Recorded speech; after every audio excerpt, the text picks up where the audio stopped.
Saint Lucian, mama, that's the land of my birth.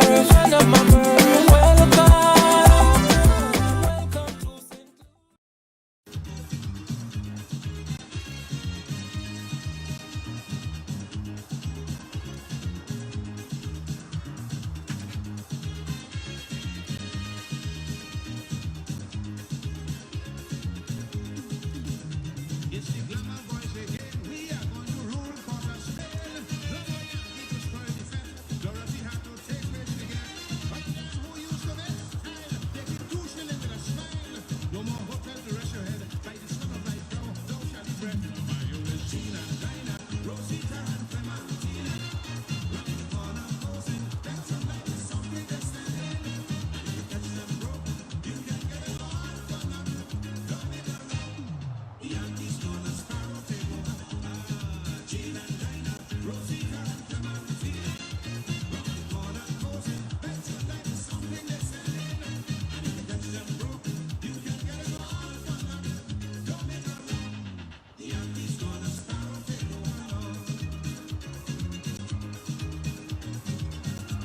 Good morning.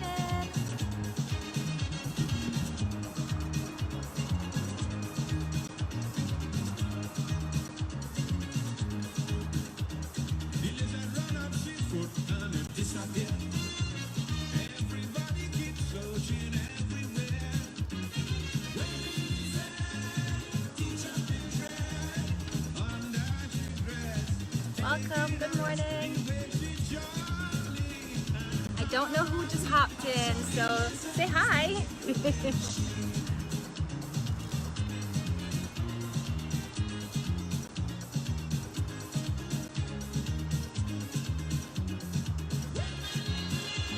All right, it is 10:05, so we'll get started. Bonjour tout le monde. On dit assez vendredi. Et puis il disait, et puis top pour Rum Shop Talks. Good morning, everyone. It is 10 a.m. on Friday, and it is time for another episode of Rum Shop Talks. The last couple of Rum Shops have been kind of ticking off the list of Chairman's Reserve's cocktails, and so I have another Chairman's Reserve cocktail for you guys today. It is the St. Lucian Swizzle, and so since we're back in school and work is busy and it feels like my summer's over, I actually did not try this drink before today, so we'll be making it for the first time, you and me together. So I'm just gonna go through our list of ingredients and then we're just gonna jump in and make the drink. As always, we have our trusty Chairman's Reserve, the regular one, not spiced.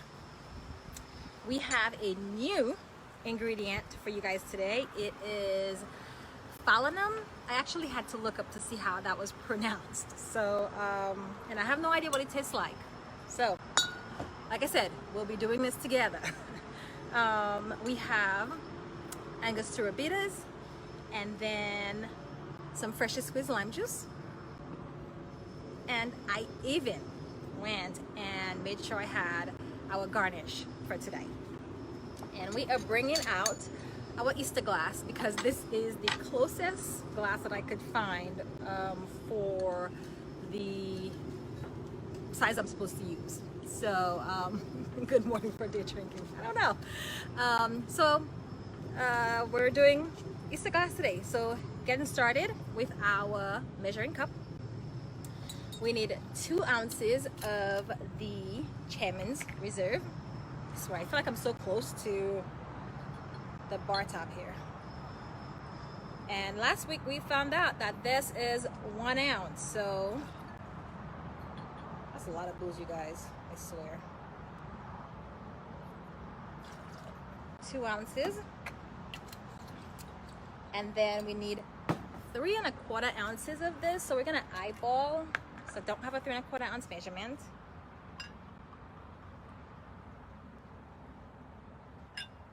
That looks like about 3 1/4 ounces, I think.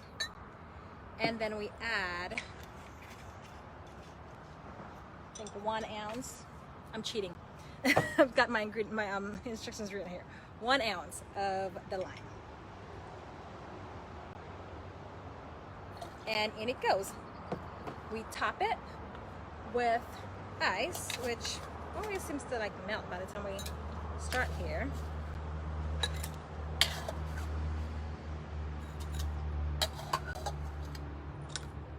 There. And then we give that a swizzle for 10 seconds. So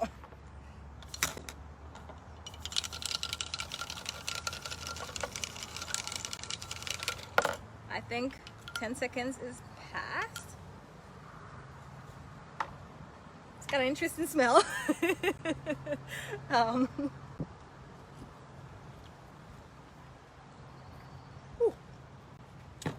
Maybe that's why I forgot to add the 2 dashes of bitters in here.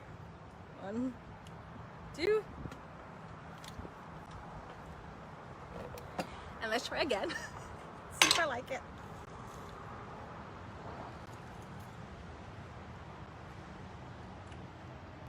A lot of lime, very tart, no sugar flavors at all. So if you're looking for a sweet cocktail, this isn't it. If you're looking for something citrusy, refreshing, but not sweet, if you actually like someone who's against a sweet cocktail, then you might actually like this.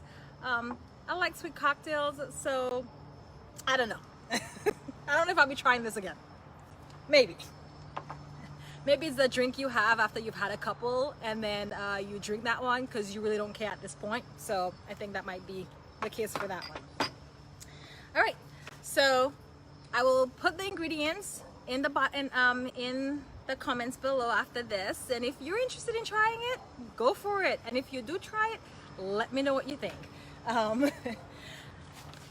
If you guys saw my intro video, oops, did a little spilling here, yesterday, I told you that we would be talking about a proper way to do gifting.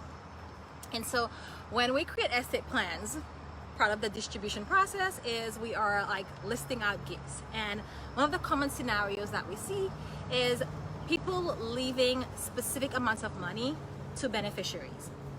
And so it'd be something like, I leave $100,000 to my nephew outside of trust, or something like that. And then so often enough, we see multiple distributions like that in an estate. And the issue that we tend to run into is the estate loses value. So that amount of money might have made sense. Hey Kiki, good morning. That amount of money might have made sense at when we created the estate plan. However, when we come to the point of executing after the person passes away, we realize that there's not enough money to cover all of those bequests. And sometimes, like a situation that I have right now, there is no money to cover that bequest. And so what do? One of the things that we do is use retroactively, meaning that if I were helping this person create an estate plan, how I would handle it is we wouldn't use specific amounts the way that you see them. So I wouldn't say $100,000 to my nephew. What we do is we figure out what the $100,000. So the person comes in and says, I want to leave $100,000 to my nephew, and I say, okay, let's figure out the value of your estate. How much money is in there right now? And then we figure out what the $100,000, what percentage the $100,000 represents out of the total estate. And so if the person is worth $1 million, for example, that would be a 10% amount. So what I would do is I would say, I leave 10% of my estate to my nephew, not to exceed $100,000. That takes care of a possibility that the estate, instead of decreasing, increases. And if that happens, then of course the person doesn't, there's a difference between 10% of $1 million and 10% of $2 million. So we take into account that the estate might appreciate, and we cap the beneficiary's inheritance. But we also take into account that more likely than not, the estate will depreciate. And if that happens, we want to make sure that a chunk of money isn't going to someone and then leaving other people with less. So that is usually my approach to like estate planning proactively, is not using specific amounts, but as like the absolute bequest, but using it as a cap, and instead resorting to using a percentage amount for that gift. So that's scenario number one that we see with gifting. Scenario number two that we see with gifting is where similarly the person leaves cash to beneficiaries, but all the cash accounts have beneficiary designations on them. Good morning, Miss Wilson. Glad to have you with us. Good morning, Jill. So when that happens, you have an estate that leaves cash to people, and then the cash accounts are accounted for outside of the estate plan. That's also a situation that I have right now. My client left, the person left $20,000 to a beneficiary, but left their IRA to someone else outside of the trust. So what that caused us is an illiquid situation. The estate plan only has a home. So in a situation where we have that and there is an illiquid asset, one of the options is to sell that illiquid asset. But what if you don't want to force a sale of the home? Two ways we can approach this from a proactive planning perspective. One is making sure that we have at least one or two accounts that are funded into your trust to cover those cash bequests that you're making. The second approach that we can use is having a life insurance policy owned by the trust that pays out into the trust that will provide us liquidity. Because what we end up with is where there's this particular client that I have, she wants to purchase the home, but there is no money to pay out her siblings. And so we're having to try to figure out how to get a loan. The trust cannot get a loan because the trust has no money, all right? So it puts us in a very difficult situation of trying to figure out how to retroactively put liquidity into an estate where the one illiquid asset that typically we would sell to provide liquidity is desired by one of the beneficiaries. So two common scenarios that you see where cash is given in an estate, and our biggest issues are making sure that we provide liquidity. Like I said, one situation is using percentages instead of absolute amounts when you're making that gift, to be able to make sure that we account for the ebb and flow of the estate. The other option is making sure that there is cash in the estate by having accounts funded into the trust with enough money to cover those cash assets. And third, I say it and I say it again, life insurance. Life insurance is a great option. And of course, the younger you are, the more inexpensive life insurance is, and so the more worth it becomes to buy a policy for that reason. So as you guys, I know a lot of people, when they create estate plans, especially if you were thinking about DIYing it, which I don't recommend, but if you are going to try to DIY it, or as you're thinking about your estate plan, or if you have an estate plan that has those kind of absolute values in there, or cash, and you might have a liquidity situation, definitely have that reviewed. Think about it. Make sure that you consider liquidity as part of that gift that you're trying to make, because I can tell you it is absolutely frustrating when we're trying to administer an estate and we are basically jumping through hoops to try to add cash into an estate that doesn't have any cash, and the person who can help us is gone, which is you. So that is our legal portion for today. If you have any questions about gifting, I'm gonna hang out here and answer them. Last week I started doing the encourage people to vote push. I said I would be doing it every Friday, and so I'm here today to do it again.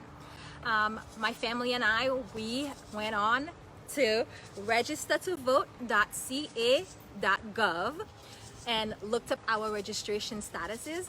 My son, who just turned 18 and had registered to vote at school, it turns out that we were not able to find his registration. So that was an alarming thing for us. So if you have children who newly turned 18, this is so important because, come on, there's not too many fun things that you can do when you turn 18, right? Except you get the right to vote. So it would be a heartbreaking thing to lose the ability to vote because your application got lost in the mail or never got processed. So hop onto registertovote.ca.gov, or if you're not in California and you're anywhere else in the country, figure out what that website is for you and hop on there. Check your voting status. If you're not registered or you haven't updated your address because you've moved, now's the time to do that. One of the things that we also did was make sure that we signed up for mail-in ballot, because we want to make sure, we want to get our ballots early, we want to cast our ballots early, we want to make sure they count. So that is something that you could also do, and do it early. I said it last week, I'm going to say it today, I'm going to continue to say it. You guys have been hearing it, you're probably saying it to your friends and family. This is a really important election, and every vote is going to have to count. So my US citizens out here, you have the right to do this. Do not sit back and not exercise that right for principles. I love Michelle Obama. She said it so well. Now's not the time to play, right? Don't play games with your votes. Don't question, well, my vote might not count. It was very interesting. She gave an example of in the 2016 election where President Trump won by an average of 2 votes per voting precinct. That made an impression on me, because it showed that figure out how many voting precincts was in that state. If only 2 people had voted per voting precinct, we would probably have it, that state would have gone a different way. So, or maybe 3. So, you guys, get onto your websites, on your state's websites, figure out what your voting status is. Correct any changes that need to be corrected. Make sure that you choose the kind of way that you want to vote. We all have that right to do so. And on November 3rd, get out there and vote. Encourage your friends, your families, your neighbors to do the same. Don't sit by and watch this election go in a direction that I know I would not like it to go. I don't know what your policies are, but if you, wherever you stand on that, if you have an opinion about our country, if you love our country, if you have an opinion about our government and how it runs, the best way to share that opinion, to exercise that opinion, is to vote. So go out and vote. And that is the end of my PSA for today. I see no questions coming in, so I thank you for stopping in and checking out another episode of Rum Shop Talks. We look forward to seeing you next week for another episode, and go try that drink, you guys, and tell me what you think about it. Maybe it's just me, early taste buds. Bye.